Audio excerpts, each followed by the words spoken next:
Capítulo 3, verso 24. Apenas esse verso, mas é um verso muito rico e muito importante para o que a gente intenta meditar nessa manhã aqui. Ontem eu trabalhei basicamente Romanos capítulo 3, versos 21 a 26.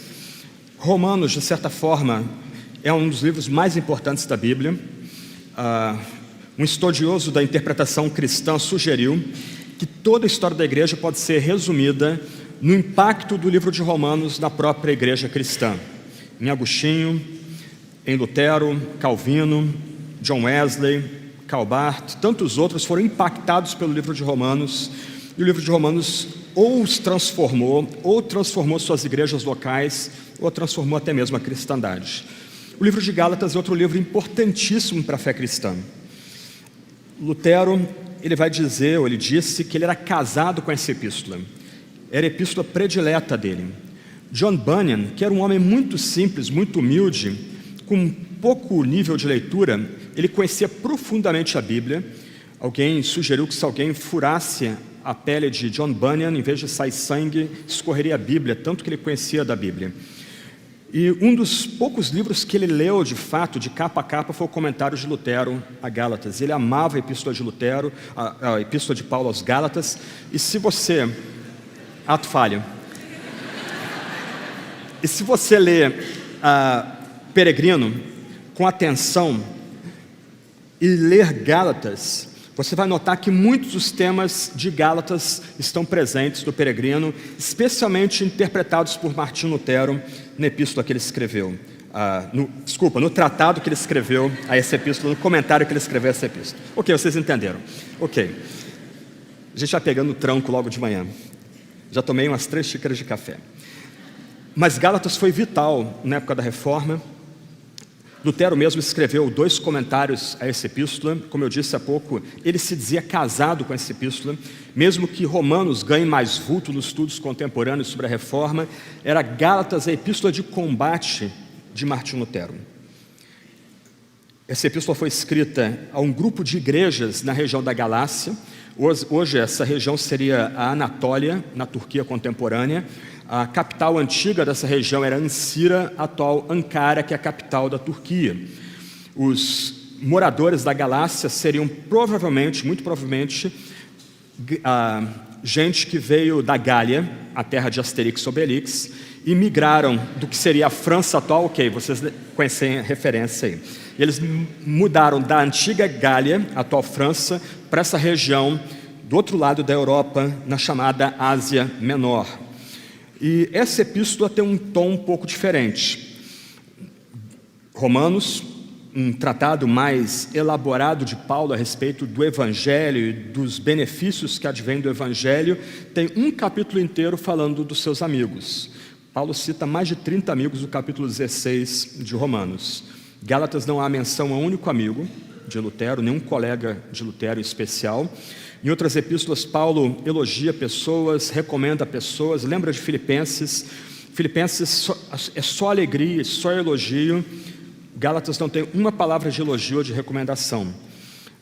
Jerônimo, um dos grandes pais da igreja, tradutor dos textos em hebraico e grego da Sagrada Escritura para o latim, ele dizia que quando ele lia Gálatas, ele escutava literalmente raios e trovões, porque de fato Paulo lida com a questão urgente nessa epístola.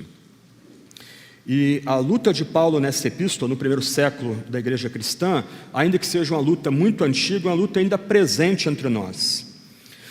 Paulo planta aquelas igrejas naquela região, na Ásia Menor, e quando ele vira as costas, começa a chegar um outro tipo de líderes cristãos e mestres cristãos naquela região. Esses mestres cristãos eram chamados de judaizantes. Eram cristãos nascidos dentro do judaísmo e que, se de um lado eram devotos do nosso Salvador, do outro lado eles levavam consigo um outro tipo de pacote, um pacote completo que Paulo vai chamar de obras da lei. Esses judaizantes começaram a minar o ministério do apóstolo Paulo naquelas igrejas da Galácia. Alguma coisa do gênero: Paulo é gente boa. Paulo, ele é um bom apóstolo, mas ele é muito radical. A mensagem dele é extremamente radical. ela é unilateral, essa mensagem. Nós aqui estamos dando uma ênfase um pouquinho diferente. É importante crer em Cristo, é importante professar a nossa fé em Jesus, mas não basta apenas confessar a fé em Jesus. É necessário que aqueles homens gentios que estão se convertendo venham a ser circuncidados. É necessário que homens e mulheres dessas comunidades de estrangeiros, totalmente avessos ou que não conheciam o Antigo Testamento, a Torá, não conheciam a história dos judeus, é necessário que esses estrangeiros agora não só se submetam à circuncisão, não só se submetam a tonsuras e certos cortes de cabelo cerimoniais, mas eles também abracem leis dietéticas, eles não podem comer certos alimentos mais, e, sobretudo, que eles abracem também as leis cerimoniais do Antigo Testamento. Elas, para esses judaizantes, ainda tinham validade. Nota bem, o que esses judaizantes estão fazendo, e estavam fazendo na região da Galácia, era mais ou menos dizendo o seguinte: não é suficiente crer em Jesus. Além de crer em Jesus, nós precisamos adquirir certos modos e usos e costumes que são essenciais à revelação dada no Primeiro Testamento e no Antigo Testamento. Mais do que isso, o que esses judaizantes estão fazendo é que é necessário crer em Jesus Cristo, descansar nele, mas também é necessário cooperar com a obra de Jesus no Gólgota, no Calvário, por meio de submeter a certas leis e regras do Antigo Testamento. E se elas eram válidas ainda ou não, a gente deixa aberto por enquanto. Nota o argumento sutil aqui desses judaizantes. Paulo é radical, Paulo é unilateral. Não basta crer em Jesus, nós temos que abraçar certas leis e regras junto com a nossa fé em Jesus. É necessário, então, nós ajudarmos Jesus em nossa obra de salvação. O nível mais simplificado disso é mais ou menos resumido com aquela frase popular, até mesmo entre evangélicos: Deus faz a parte dele, mas a gente tem que fazer a nossa parte. Cristo morreu na cruz, mas a gente tem que aceitar o sacrifício dele no Calvário. Geralmente esse tipo de posição é defendido por pessoas muito ciosas, gente muito prudente, sensata, pessoas muito precisas. O sola Christus e a sola gratia e o sola fide, corretamente entendido, são muito radicais para essas pessoas. Chocam essas pessoas, balançam as estruturas nas quais essas pessoas assentam sua vida cristã e seus compromissos de fé. Mas a posição bíblica, como nós tratamos ontem de manhã, é que Deus fez tudo em Cristo, a gente não faz nada. E nós vamos voltar a esse ponto daqui a pouco. Nem nossa fé é uma obra meritória ou uma obra digna de crédito. Nossa fé é autodenúncia, é o reconhecimento que a gente não tem nada, não tem nem como barganhar com Deus. Tudo que nós precisamos foi dado por Deus em Cristo Jesus. Mas essa luta de Paulo, uma luta tão antiga, ainda está presente em nosso meio. Estava presente em Pelágio, estava presente em grande parte do movimento monástico medieval, estava presente entre os anabatistas na época da Reforma, Jacó Armínio, na Holanda no século XVII, mesmo John Wesley, que ficava horrorizado com a doutrina da eleição e achava que a doutrina da eleição daria a liberdade para uma vida licenciosa ou pouco comprometida. Charles Finney, grande parte do nosso movimento fundamentalista, onde eu fui criado e vários de vocês foram criados, está assentado sobre essa noção. A morte de Cristo é importante, o que Cristo fez na cruz é importante, mas em alguma medida nós precisamos agir também, nós precisamos cooperar com o que Cristo fez no Calvário. Se ano passado a pressão dos judaizantes é que os crentes gentílicos da Galácia viessem a submeter a circuncisão e a abraçar as obras da lei, em nosso meio nós temos não toques, não proves, não bebas, tem aparência de piedade, mas nega o seu poder, a sua eficácia. Vamos ler então Gálatas 3, verso 24, tendo esse pano de fundo em mente. De certa forma, esse versículo é uma dobradiça dentro da epístola.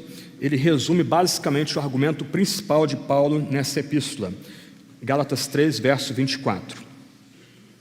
Mas antes que viesse a fé, desse modo, a lei se tornou nosso guia para nos conduzir a Cristo, a fim de que pela fé fôssemos justificados. O tema dessa manhã, que eu quero meditar com vocês, é a graça da lei. Pode parecer surpreendente o tema, mas o tema está entranhado dentro da teologia de Paulo e dentro da própria teologia da Reforma, ou como foi descoberta na Reforma. Eu vou dividir a passagem em 3 blocos principais. O primeiro bloco tem a ver com a graça da lei sendo demonstrada no papel da lei. Nosso texto diz: a lei se tornou nosso guia. Lembra? Os judaizantes estavam dizendo que a lei, o abraçar as obras da lei, eram importantes como uma forma de cooperar com a obra de Cristo no Calvário. Paulo coloca de pernas para o ar essa concepção, nos oferecendo uma correta interpretação da lei.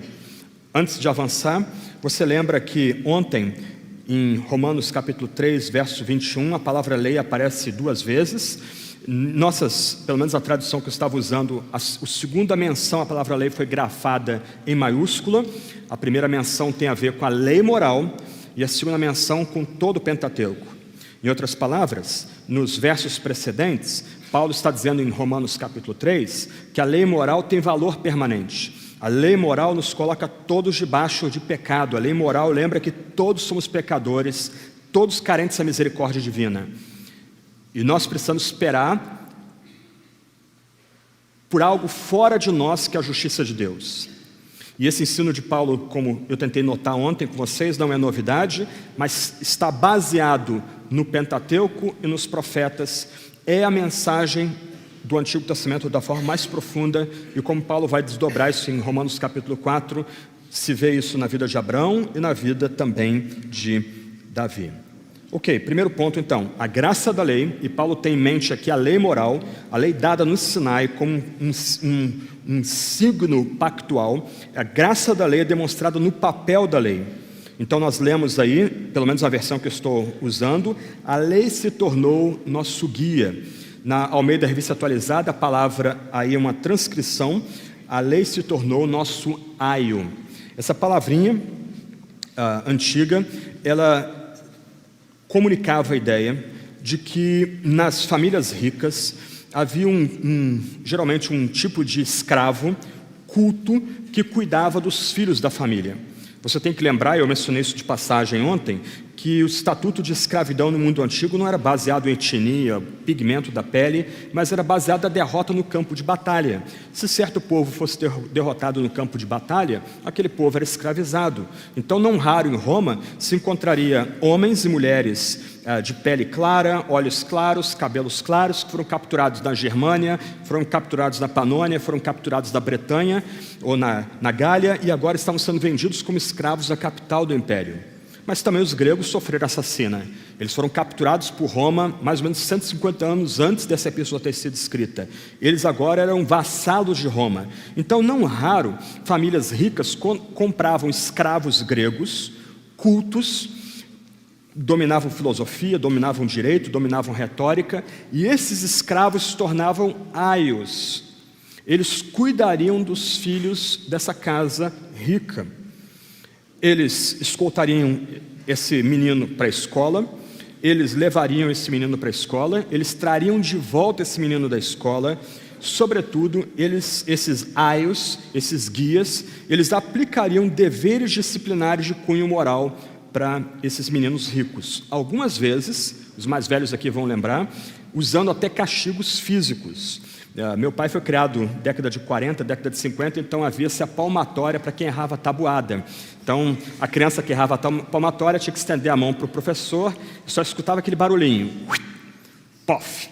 Aí ficava com a mão bem vermelha até decorar a tabuada, né? Era um tipo de colher toda vazadinha, aquilo doía um bocado, segundo meu pai contava para a gente em casa. Mas isso é reminiscência desse aio, esse tutor, que tinha um cargo temporário. Quando a criança se tornava adulto, ele não precisava mais desse tutor, ele tinha autorização do pai da família para aplicar castigos até mesmo dolorosos, para que aquele menino pudesse se tornar educado, pudesse vir a dominar a gramática latina, pudesse dominar a retórica, pudesse conhecer os filósofos gregos e ter domínio dos filósofos gregos.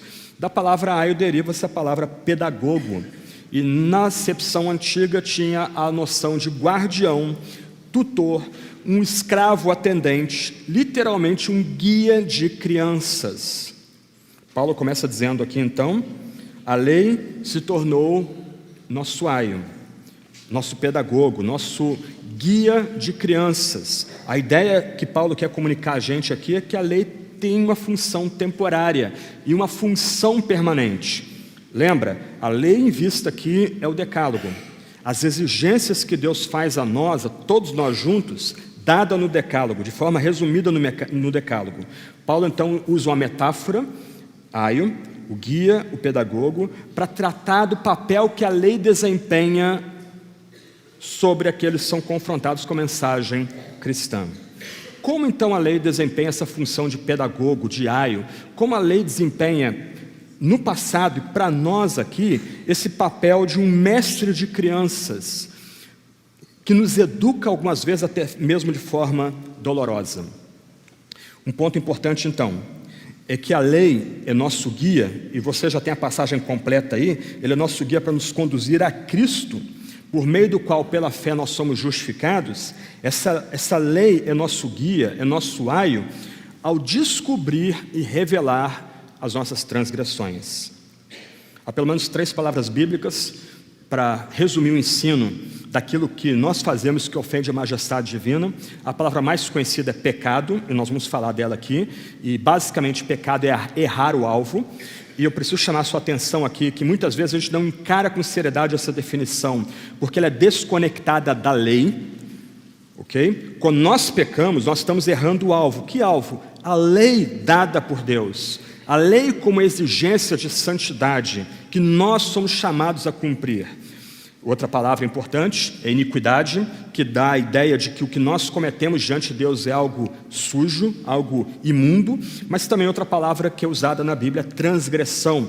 Isto é, Deus nos dá um caminho reto, que é a lei, e nós constantemente estamos violando esse caminho, nós estamos constantemente atravessando esse caminho.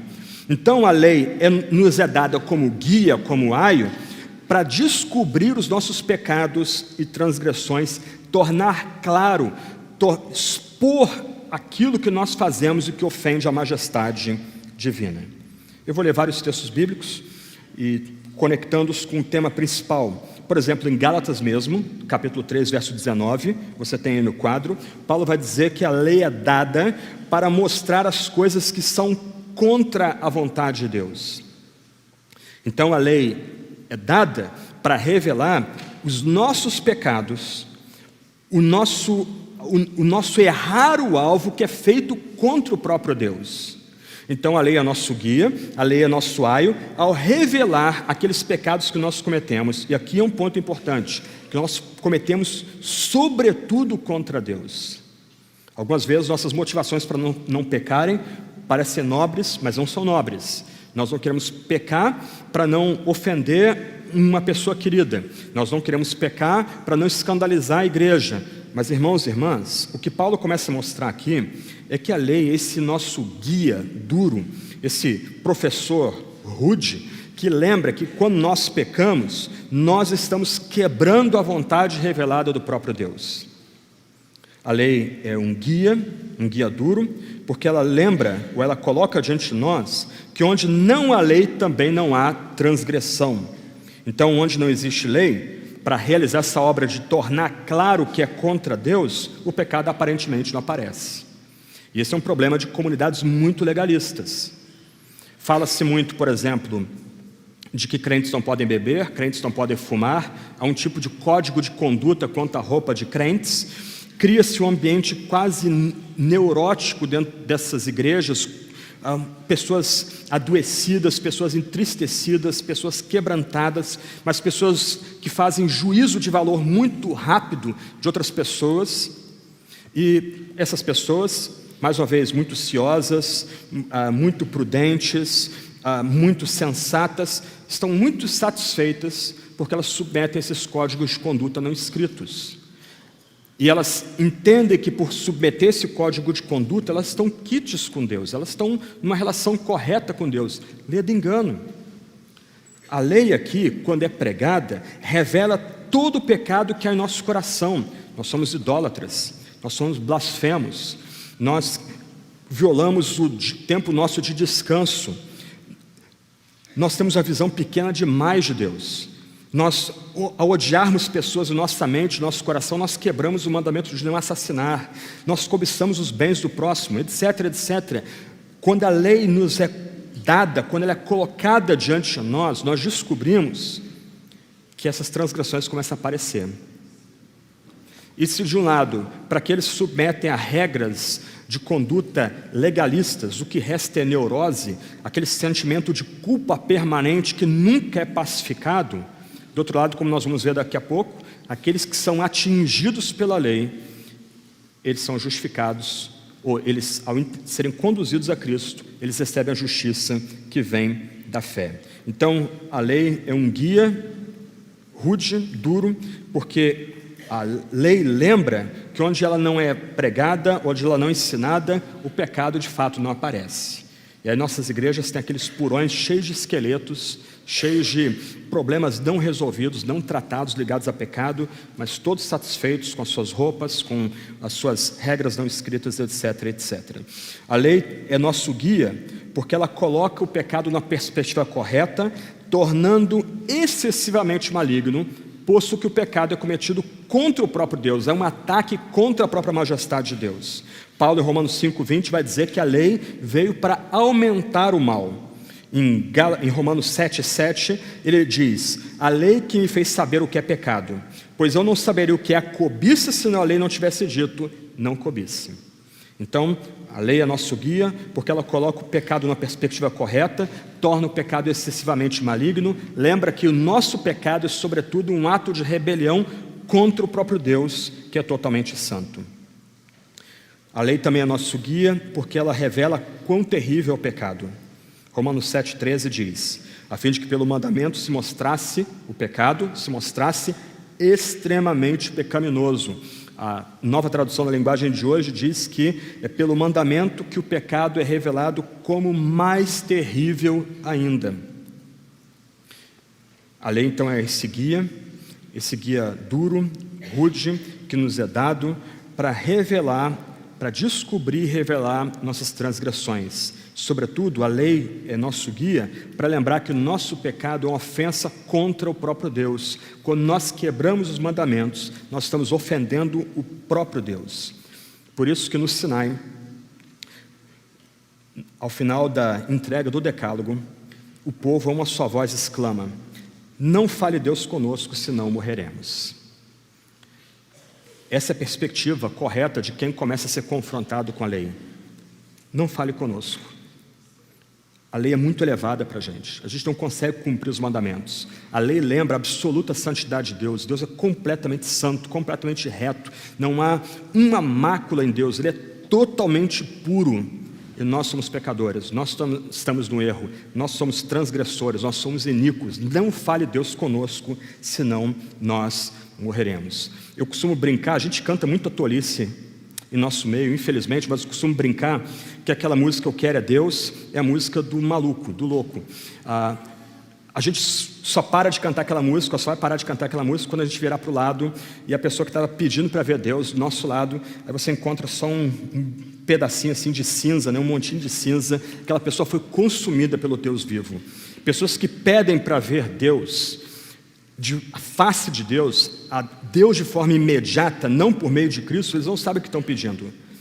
Estão pedindo, na verdade, para ver o Deus completamente santo, o Deus que nem o olho pode ver, posto que habita na luz inacessível, na imortalidade. Deus é santo.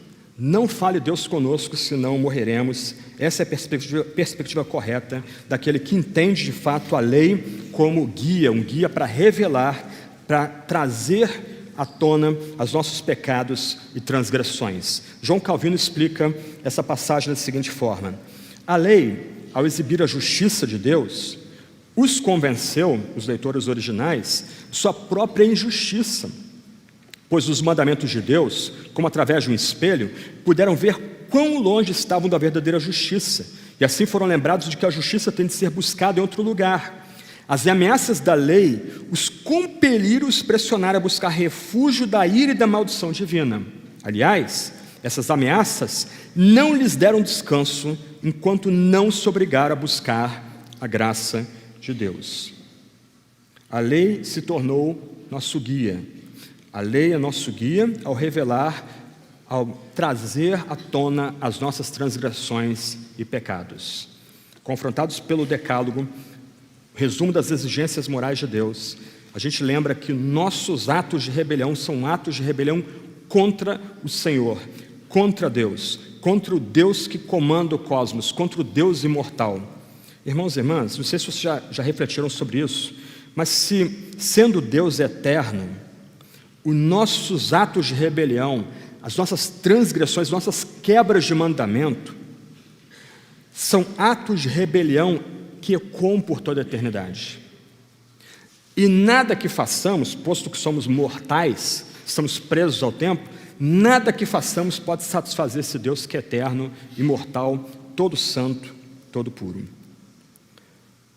A lei se tornou nosso guia, porque a lei também revela o nosso estado sem Cristo, o estado da humanidade perdida, que não está protegida por Jesus Cristo. Paulo vai dizer em Romanos 5:1 que nós, por meio de Cristo, temos paz com Deus agora. O contrário de paz é a luta, é a guerra. Então, antes de termos paz com Deus, nós éramos inimigos de Deus. Se nos fosse dada a oportunidade, nós subiríamos aos altos céus, nós mataríamos Deus, tiraríamos Ele do seu trono e nós nos assentaríamos ali. Nós estávamos em rebelião contra o Senhor do cosmos. Nós estávamos em luta patética, mas luta contra o Senhor do cosmos. Nós já temos ouvido pelo John Owen aqui algumas exposições em Efésios. Você lembra em Efésios 2, verso 1, que Paulo traça um painel terrível da humanidade sem Deus e sem Cristo. Nós, no passado, sem Deus e sem Cristo, estávamos mortos em nossos delitos e pecados, ou em transgressões e pecados. Muito da evangelização contemporânea parte do pressuposto que o ser humano está na UTI, mas não está morto. Então, a forma de visualizar o quadro é mais ou menos o seguinte: o ser humano está num barco, o barco está naufragando, mas nós podemos jogar uma boia e o ser humano pode pular naquela boia para se salvar ou não. Não é assim que a Bíblia lida com a nossa humanidade sem Deus e sem Cristo. A humanidade sem Deus e sem Cristo está no porão do barco, o barco afundou e aquele homem que estava no porão do barco, aquela mulher no porão do barco está morto. Morto. Não há vida espiritual nessa pessoa sem Deus e sem Cristo. Ele não tem nenhum anseio pelas coisas do alto. Ele está morto em transgressões e pecados. Morto numa vida dedicada a cruzar as linhas que Deus estabeleceu para a humanidade, e morto numa vida de errar o alvo que Deus deu para a humanidade, que é a sua lei, esse guia severo dado por Deus para nós. Na sequência, Efésios 2, 2 e 3, Paulo vai dizer que nós éramos escravos de nossos desejos do mundo de Satanás. Em outras palavras, sem Deus e sem Cristo do mundo, homens e mulheres só conseguem fazer a vontade dos seus desejos maus. Eles têm liberdade, mas essa liberdade é coerente com a sua natureza pecaminosa. Eles só conseguem fazer escolhas que são compatíveis com o que eles são da forma mais profunda: pecadores, transgressores. Como eu citei ontem, essa humanidade sem Deus e sem Cristo do mundo é como um cavalo cavalgado por Satanás, para usar a imagem famosa de Martim Lutero. Eles não conseguem fazer outra vontade que não a sua vontade e a vontade do maligno. Eles são escravos do mundo, e o mundo aqui não é matéria. O mundo aqui não é a criação divina. O mundo aqui é um sistema que se levanta contra Deus. Se você preferir, você pode ler, em vez de mundo, ideologia. Homens e mulheres sem Deus e sem Cristo são cativos de uma ideologia que é contra Deus e contra Cristo, que se opõe a Deus e contra Cristo. Paulo, sobretudo, vai lembrar que homens e mulheres sem Deus e sem Cristo do mundo têm o seu próprio corpo afetado pelo pecado. A sua mente é entenebrecida, é obscurecida. Eles não conseguem pensar com clareza. Nem mesmo o que é óbvio diante deles, eles conseguem pensar com clareza, porque o pecado, por assim dizer, escureceu os seus padrões de raciocínio lógico e raciocínio mental. Mais escandaloso ainda, Jesus vai dizer que aqueles que no mundo estão sem Deus e sem Cristo são filhos do diabo. Eles vivem em mentira, eles militam na mentira. Por isso, Paulo, no capítulo 3 dessa epístola, vai dizer que homens e mulheres sem Deus e sem Cristo no mundo estão debaixo da maldição divina. Numa tradução contemporânea, Paulo diz: os que confiam na sua obediência à lei estão debaixo da maldição da lei, pois as escrituras sagradas dizem, ele está citando Deuteronômio 27, 26, quem não obedece sempre a tudo que está escrito no livro da lei está debaixo da maldição divina. Quem consegue cumprir os mandamentos aqui? Alguém consegue? Numa igreja focada em moralismo e legalismo, é fácil a gente se conformar àqueles padrões de conduta que fazem parte daquela comunidade. É fácil se vestir como crente. É fácil adquirir uma linguagem, o evangeliquez. É fácil não beber, não fumar, não comer certos alimentos, não ir em certos lugares. É fácil não escutar certas músicas ou certos estilos musicais. Pessoas prudentes, pessoas calmas, pessoas aparentemente espertas, elas conseguem fazer isso. Mas quando confrontados com esse guia, que é a lei, nós somos lembrados que todos, sem Deus e sem Cristo, estamos debaixo de maldição. Se nós quebramos um mandamento, nós quebramos todos eles. Então todos somos colocados debaixo da maldição divina. Somos todos, como diz Efésios capítulo 2, encerrados, colocados debaixo de um guarda-chuva, que é o desprazer, a ira de Deus sobre aqueles que vivem nesse mundo sem Deus e sem Cristo. Malditos, malditos. Um parênteses, como invejar não cristãos aqui? Lembra de ontem? O não cristão, ele está andando com nuvenzinha escura sobre si e um monte de raios pronto a caírem sobre ele. A ira de Deus já está sobre ele. Ao tentar aplacar a divindade por meio de um bom padrão de conduta, ele só incorre na maldição divina. Maldito aquele que não cumpre todas as palavras do livro da lei. Se você é cristão, era isso que você era antes de abraçar Jesus como seu único Salvador, como aquele que justifica você, como aquele que levanta você dentre os mortos. Malditos, debaixo da maldição divina. Segundo ponto, a passagem continua. A lei se tornou nosso guia para nos conduzir a Cristo. A graça da lei, então, é demonstrada em nos conduzir a Cristo. Esse guia rude, duro, que machuca, ele nos humilha ao revelar a nós o Deus que é completamente santo, um Deus que não tolera o mal, um Deus que é absolutamente preciso nos seus próprios termos. Aqui a gente lembra da experiência de Isaías. Isaías está no santo templo, ele está pasmo por causa das mudanças do tempo dele, e ele tem uma visão da glória de Deus. E a revelação que Deus faz de si mesmo para Isaías é: santo, santo, santo é o Senhor Deus, todo-poderoso, o Senhor dos exércitos. Qual a reação de Isaías? Ai que eu sou um homem de lábios impuros e habito no meio de um povo de impuros lábios, eu vou morrer. Essa é a nossa reação diante desse Deus santo que vem a nós por meio da lei, por meio desse guia. Nós somos humilhados, nós somos quebrantados. Em Romanos capítulo 3, versos 27 em diante, Paulo vai dizer: e aí, o orgulho foi excluído. Por que lei? Pela lei das obras? De forma nenhuma. Moralismo, legalismo não consegue matar o nosso orgulho, a nossa arrogância. Somente o entendimento de que a lei nos humilha, nos quebranta, é que mata o nosso orgulho. Nós não somos nada diante de Deus.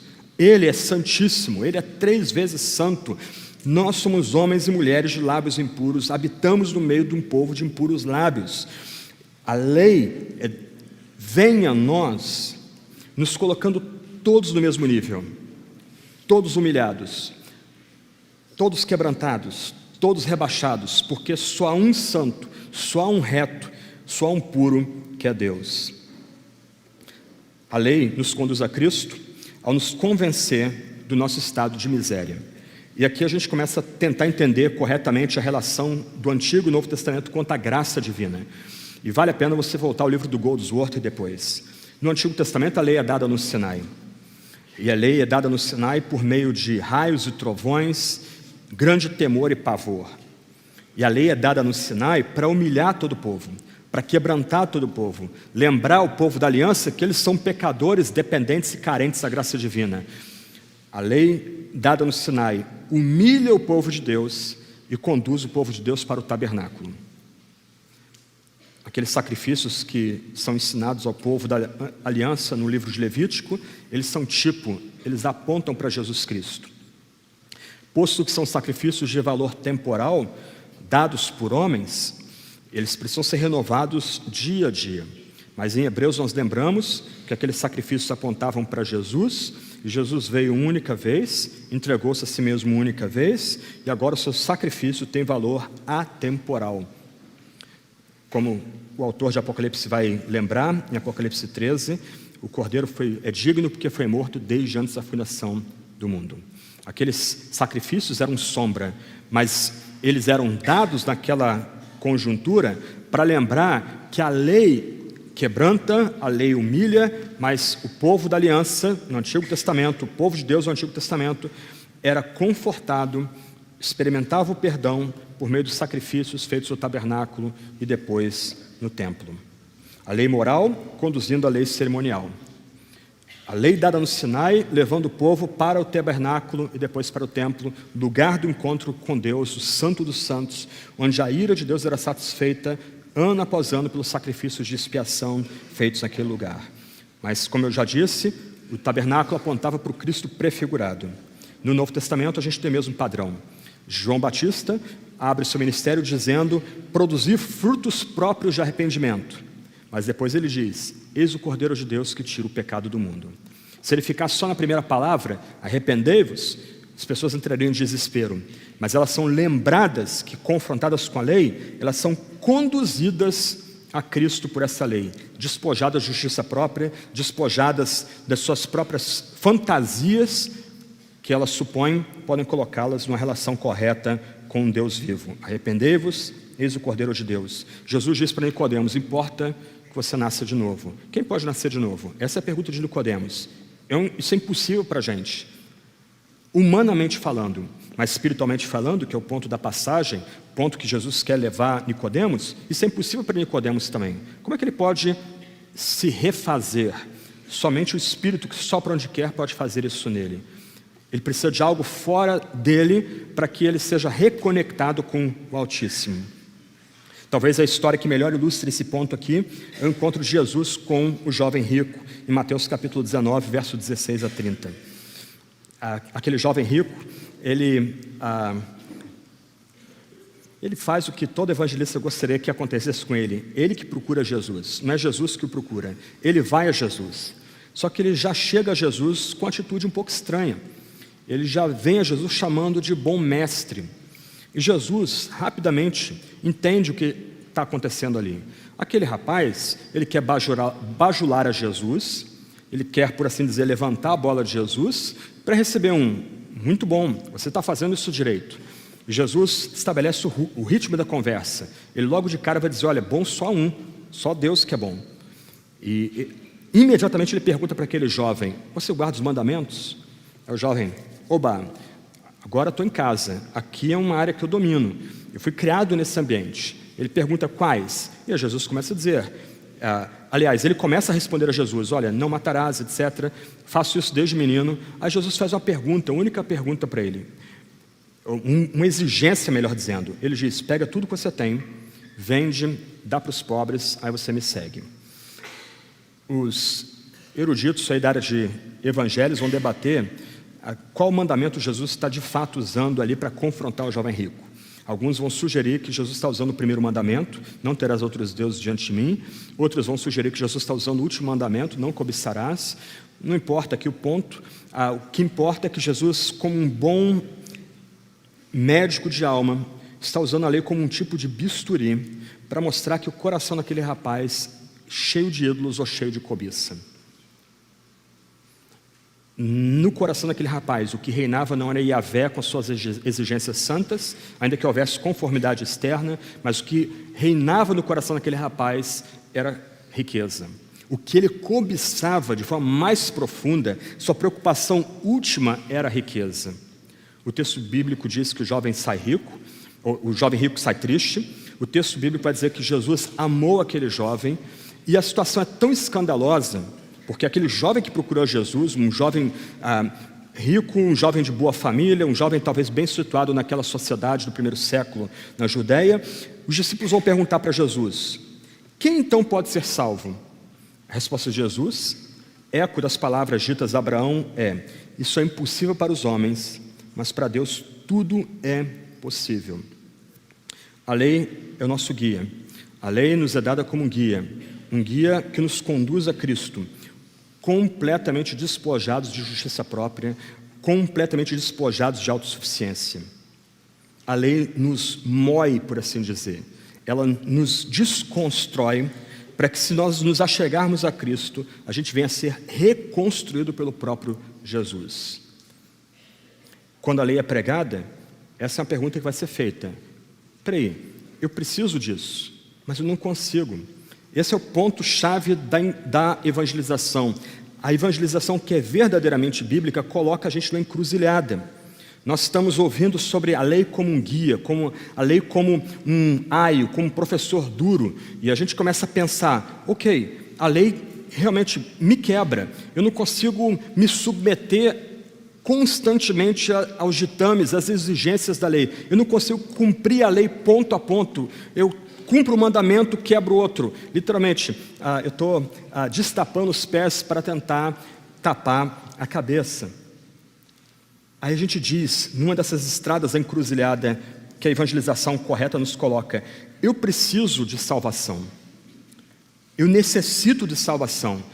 A lei me atinge, esse guia rude, duro, e eu descubro que eu preciso de salvação. Então você tem a estrada da necessidade, mas do outro lado você tem a estrada da impossibilidade. A lei coloca diante de nós exigências tão elevadas que vêm de um Deus completamente santo, que a gente começa a notar que nós não conseguimos salvar a nós mesmos. A nossa resposta a Deus, quando a lei é colocada diante de nós como esse guia duro, é: eu não posso ser salvo, eu não consigo ser santo como Deus é santo, eu não posso ir a Jesus e me dobrar diante dele pela minha própria força. O alvo da encruzilhada, bem no meio ali da encruzilhada, é que a gente levante as mãos para o céu, para Deus, e a gente lembra de Jonas no ventre do peixe, confessando que a salvação vem do Senhor, e a gente dizendo: Deus, faz em mim o que eu não consigo fazer por mim mesmo. Porque a lei simplesmente despedaça a gente. A lei, esse guia dado pelo próprio Deus, ela desconstrói a gente. Não fica pedra sobre pedra as nossas pretensões humanas, nossa arrogância, nossa tolice, nossa suposição de achar que pelo tempo que a gente está na igreja, pela forma da gente cumprir certos requisitos eclesiásticos, a gente está numa relação correta com Deus. A lei despedaça, ponto a ponto, toda essa nossa arrogância e vã confiança. O que eu coloco diante de vocês aqui é o que na Reforma se falava da correta relação entre a lei e a graça. Algumas frases para a gente avançar aqui. Martinho Lutero, por exemplo, o reformador, ele vai dizer o seguinte: a lei descobre a doença, o evangelho dá o remédio. Um puritano, Samuel Bolton: os homens não conheceriam a doçura de Cristo se não tivessem provado primeiro a amargura do pecado. Stephen Charnock: a lei é o martelo que nos quebra, o evangelho é o óleo que nos cura. E Robert Murray M'Cheyne: somente um coração quebrantado pode receber um Cristo crucificado. A lei se tornou nosso guia para nos conduzir a Cristo, ao Messias, ao ungido, aquele que é o único separado por Deus para trazer salvação de Deus para nós. Terceiro ponto e último: a graça da lei é demonstrada em seu fim. A lei se tornou nosso guia para nos conduzir a Cristo, o Messias, o ungido, a fim de que pela fé fôssemos justificados.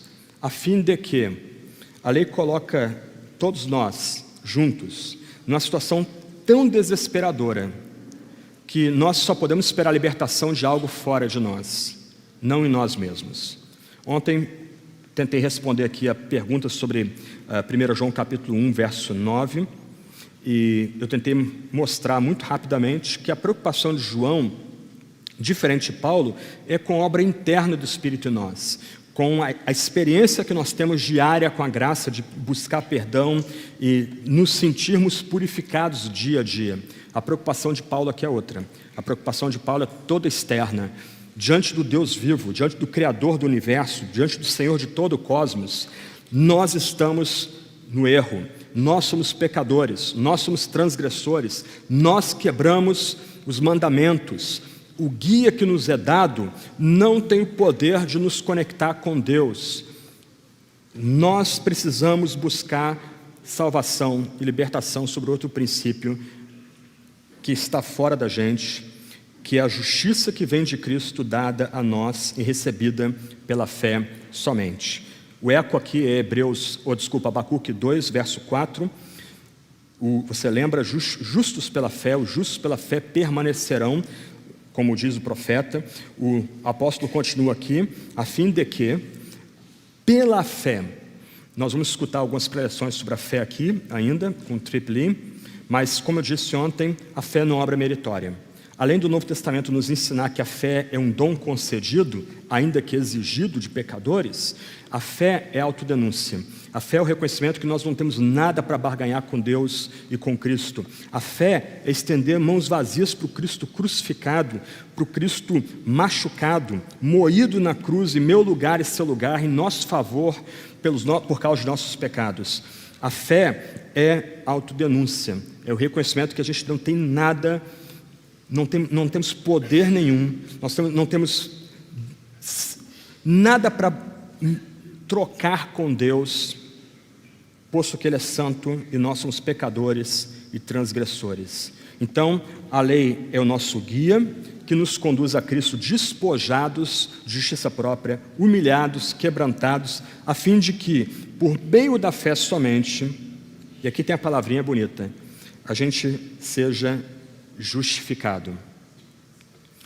Para mim é uma tragédia que muitos que têm abraçado a fé reformada, ou pelo menos uma versão do monergismo, dessa ênfase que Deus é que faz tudo na salvação, ainda não entenderam que ainda que Deus determine a salvação dos piores pecadores da eternidade, essa salvação nos atinge por meio de um ato, que é a justificação, a fim de que pela fé fôssemos justificados. Irmãos e irmãs, quando Cristo crucificado é colocado diante de nós, e nós, em confiança, estendemos as mãos só para Jesus, o que ocorre nesse momento é uma troca louca. Cristo está sendo moído no Calvário, no Gólgota, pelo meu pecado e pelo seu pecado. Mas Ele, que viveu vida obediente, vida de obediência radical ao seu Pai, quando nós confiamos nele, Ele que é moído pelo nosso pecado, pelas nossas iniquidades e transgressões, ao confiarmos nele, nós recebemos em nós a justiça perfeita de Cristo. Isso não como processos, como os católicos ensinavam e ainda ensinam, mas como um ato divino. Um único ato. Quando homens e mulheres, arrastando seus pés, com os joelhos tremendo, despojados de justiça própria, quebrantados e humilhados porque esse guia duro que a lei os atingiu, estendem suas mãos para Jesus, e imediatamente esse que confia em Jesus é declarado justo, ou para usar a linguagem da teologia, a perfeita justiça de Cristo, a obediência perfeita, a retidão perfeita de Cristo, é imediatamente colocada na conta desse que crê somente. E esse que crê somente agora é considerado um homem e uma mulher completamente justo, completamente santo, completamente reto. Isso é evangelho. E se vocês não têm ouvido mais disso, vocês foram sonegados um elemento central da fé de vocês. Para mim é escandaloso, pesquisando em outro contexto sobre justificação pela fé, eu não descobri um hino no inário da denominação de onde eu vim que celebrasse esse dogma central da fé evangélica e protestante. Mesmo um hino que originalmente em inglês celebrava a justificação pela fé, foi mudado na tradução para a língua portuguesa. Tradutor traidor. Quando nós cremos somente, nós somos declarados justos pela fé. Lembra de Bunyan? Lembra que Bunyan devorou Gálatas? Lembra da imagem? O peregrino subindo o monte com um fardo pesado às suas costas. E quando ele olha para a cruz, quando ele estende as mãos para a cruz, aquele fardo lhe é solto das costas, e ele é imediatamente vestido de roupa nova. Eu vou ler só as passagens bíblicas. Eu me sinto muito confortável, porque todo mundo está estourando o tempo, então não me sinto... Geralmente só eu que faço isso, então dessa vez eu não me sinto muito desconfortável. Isaías 61:10. Lembra Isaías 60, nossas roupas eram roupas de mendigo, roupas puídas, roupas fedidas. Quando nós confiamos em Jesus, quando nós colocamos nossa fé em Jesus, somos justificados, nos são dadas roupas novas. Eu me regozijarei muito no Senhor, a minha alma se alegrará no meu Deus, porque me vestiu de vestes de salvação, cobriu-me com manto de justiça, como noivo que se adorna com turbante, e como noiva que se enfeita com suas joias. Irmãozinhos, irmãzinhas, quando vocês confiam só na cruz, quando vocês colocam sua fé só no crucificado, as suas roupas imundas foram trocadas. Vocês recebem agora vestes bonitas, as melhores vestes de festa são dadas graciosamente por Deus em Cristo Jesus. Ouça Zacarias capítulo 3, versos 1 a 5. Só marca, não precisa abrir a sua Bíblia aí por causa do tempo. Ele me mostrou o sumo sacerdote Josué diante do anjo do Senhor, e Satanás estava ao seu lado direito para se opor a ele, para acusá-lo. Mas o anjo do Senhor disse a Satanás: que o Senhor te repreenda, Satanás, que o Senhor que escolheu Jerusalém te repreenda, esse homem não é tição tirado do fogo. Josué, usando vestes impuras, estava em pé diante do anjo. Então o anjo ordenou ao que estava diante dele: tirai-lhe as vestes impuras, e disse a Josué: fiz com que tua maldade seja tirada de ti, e te vestirei de vestes festivas. E eu disse: põe-lhe um turbante limpo na cabeça. Puseram-lhe um turbante limpo na cabeça e o vestiram, e o anjo do Senhor estava ali de pé diante dele. O que acontece com Josué? Satanás está ali acusando, e aí vem o anjo do Senhor como mediador e diz: ele me pertence, ele é meu escolhido. Ele está com veste suja? Troca a veste dele, dá veste festa para ele. Isso é justificação. Quando você crê em Cristo, quando você coloca a sua fé em Cristo, não importa o tamanho da sua fé, isso é indiferente, não importa o tamanho da sua fé. Quando você descansa no crucificado, você recebe vestes festivas. Mais uma passagem para a gente caminhar para o final. Miqueias capítulo 7, versos 18 a 19. Quem é Deus semelhante a ti, que perdoas a maldade e te esquece da transgressão do remanescente da tua herança? O Senhor não retém a sua ira para sempre, porque Ele tem prazer na misericórdia. Ouve bem essa palavra. Tornarás a ter compaixão de nós, pisará as nossas maldades, tu lançarás todos os nossos pecados nas profundezas do mar. Isso é justificação. Roupa nova, roupa de festa, roupa dada pelo próprio Cristo, roupa limpinha. Satanás não pode mais acusar a gente. Deus é por nós. Nós agora somos escolhidos de Deus, justificados em Cristo pela fé. 3 aplicações para a gente terminar. Primeira aplicação. Eu não conheço todos vocês, mas a primeira aplicação é importante. Se você não conhece Cristo, se você não descansa em Jesus, se você não confia em Jesus, você precisa saber que a lei condena você. Você precisa saber que Deus está irado com você, com seus pecados. E não é frequentar a igreja, não é desempenhar um cargo dentro da igreja, não é escrever livros de fé cristã, não é se vestir de certa forma, deixar de escutar certos sons que vão colocar você numa relação correta com Deus. A lei esmigalha essas pretensões suas. E corretamente entendida, a lei leva você a Cristo, para que você confie em Jesus e que você receba vestes novas para Jesus. Corra para Cristo. É Ele que vai satisfazer você. É Ele que vai dar paz para você. É Ele que vai dar senso de propósito para você. É Ele que vai guiar os seus passos. Sobretudo, é Ele, ou por meio dEle, que agora você é considerado pelo Deus Altíssimo um homem, uma mulher reto e justo, não pelos seus méritos, mas pelo que Cristo alcançou no Calvário. Corra para Cristo. Se você ainda não tem uma relação com Jesus, uma relação de amor com Cristo, uma relação de amizade com Jesus, de dependência com Ele, corra para Ele, descanse nele. Teologia é importante, mas ela não é um fim em si mesmo. Cristo crucificado é o nosso fim, é um fim em si mesmo. Corra para Jesus, descanse em Jesus. Joseph Allen, um grande puritano, escreveu um grande tratado evangelístico, disse o seguinte: em nome de Jesus, arrependam-se e afastem-se de seus pecados pela justificação que Cristo nos outorga na cruz do Calvário. Por Ele, de fato, recebemos a graça perdoadora e renovadora. Entreguem-se a Ele para andar com Ele em santidade. Caso contrário, jamais verão a Deus. Segunda aplicação: nós temos confiado somente em Cristo para entrarmos numa relação correta com Deus? Não se engane, o pecado remanescente em você muitas vezes vai militar contra a segurança que você deveria ter em Cristo. O mundo, como um sistema que se levanta contra Deus, vai tentar esmagar você e levar você a se afastar de Deus e de Cristo Jesus. Mudanças de humores, doença, nossa própria química do corpo pode nos levar a duvidar da nossa posição em Jesus Cristo. Coloque a sua fé somente em Jesus. Coloque seus olhos somente em Cristo. Descansa somente nele. Tapa os seus ouvidos para tudo que é externo, ação de Satanás, dos demônios. Não ouça esses inimigos internos e externos. Olhe somente para Jesus. Olhe para o Cristo crucificado. Medite no Cristo crucificado. Que a sua fé seja renovada dia após dia no Cristo crucificado, pois o Cristo crucificado é mais poderoso do que 1000 testemunhos. Descanse em Jesus. Confie somente em Cristo. É por meio dele que você entra numa relação correta com Deus. Última pergunta. Nós temos experimentado o poder da justiça que vem da parte de Cristo?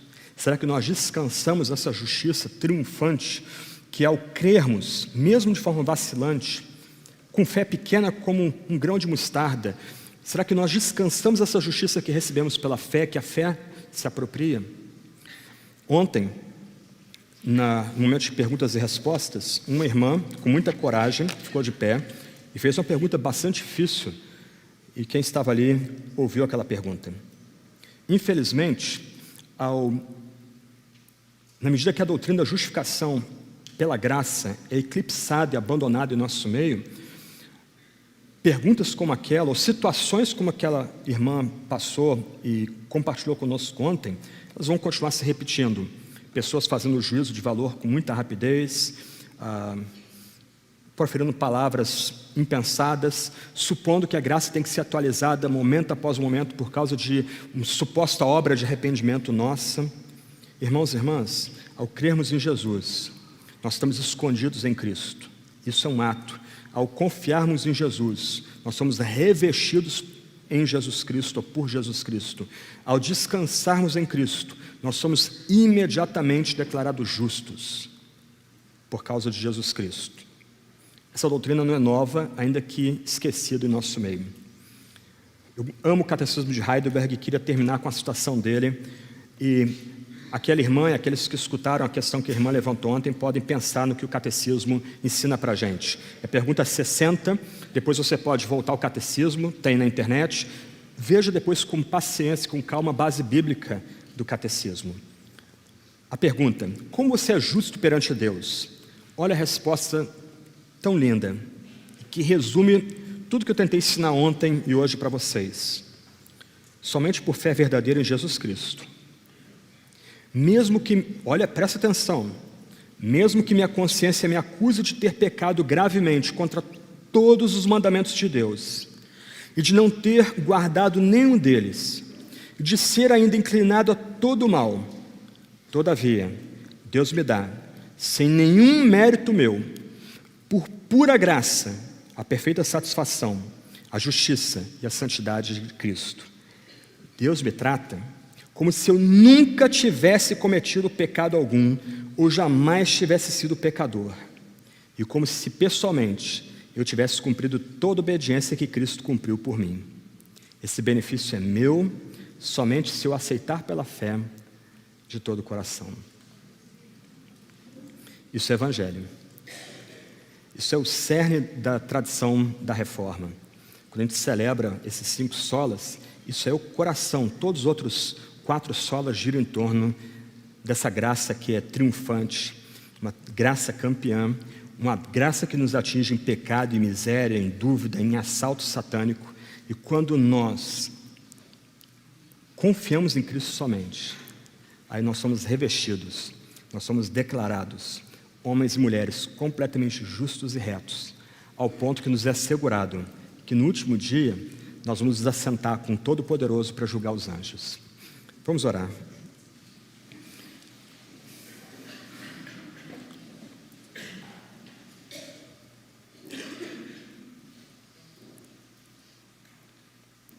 Glória ao Pai, glória ao Filho, glória ao Espírito, glória ao único Deus vivo e verdadeiro. Celebramos o Teu nome, ó Deus exaltado, porque sendo Tu mesmo todo santo, todo puro, reto, um Deus que não tolera o mal, um Deus que não pode ver o mal, o Senhor, por pura graça e misericórdia, não nos entregou nosso pecado quando nós merecíamos só condenação e ira eterna. Por pura misericórdia, o Senhor escolheu, dentro do gênero humano, os piores pecadores. E num lance de amor na eternidade, determinou enviar o Filho do Teu amor, o Teu eterno Filho, nosso Salvador Jesus Cristo, para viver como santo e ser levantado na cruz do Calvário como nosso único Salvador. Ó Deus, nós Te adoramos, nós Te louvamos, porque da forma como nós não entendemos, o Senhor nos atraiu com cordas de amor para Cristo. O Senhor, ó Deus, nos livrou daquelas escamas que nos cegavam e nos cativou pela beleza, pela força, pela glória do Cristo crucificado. O Senhor nos conectou com Ele, o Senhor suscitou fé em nós. Ó Deus, nós que por pura e livre graça fomos revestidos com a perfeita justiça e obediência de Cristo, ajuda-nos, ó Deus, a usufruir essa justiça perfeita no nosso dia a dia.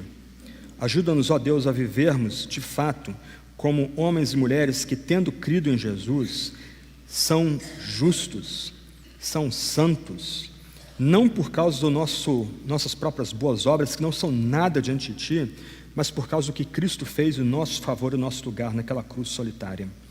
Ó Deus, dá Teu Espírito para que a gente entenda a nossa nova posição em Teu Filho. Dá Teu Espírito para que a gente seja moldado e conformado a Teu Filho, vivendo vidas que reflitam esse padrão de justiça que vem dEle. Sobretudo, dá-nos segurança, dá-nos paz, dá-nos o conforto que vem da justiça que emana da cruz de Cristo. Ó Deus, ajuda-nos a vivermos como homens e mulheres de fato justos e santos aqui e agora. Tu também conheces o coração de cada pessoa aqui presente. O Senhor sabe aqueles que estão em luta consigo mesmo, aqueles que estão buscando paz em outro fundamento que não a cruz de Jesus. Nós imploramos, ó Deus, todos juntos, dá Teu Espírito para nós aqui nessa manhã. Sobretudo, dá Teu Espírito com poder para aqueles que não confiam em Jesus Cristo. Ó Deus, nós imploramos, suscita fé nesses nossos amigos, nesses nossos colegas, nesses nossos parentes, nesses nossos amigos. Ó Deus, dá fé salvadora para essas pessoas, que mesmo de forma vacilante, tremendo, com medo, elas possam estender as suas mãos vazias para Jesus e serem imediatamente revestidas dessa justiça perfeita, essa justiça triunfante, essa graça toda poderosa que vem do Teu trono. Celebramos o Teu nome, ó Deus. Celebramos o Teu nome 3 vezes santo, 3 vezes gracioso. Amém.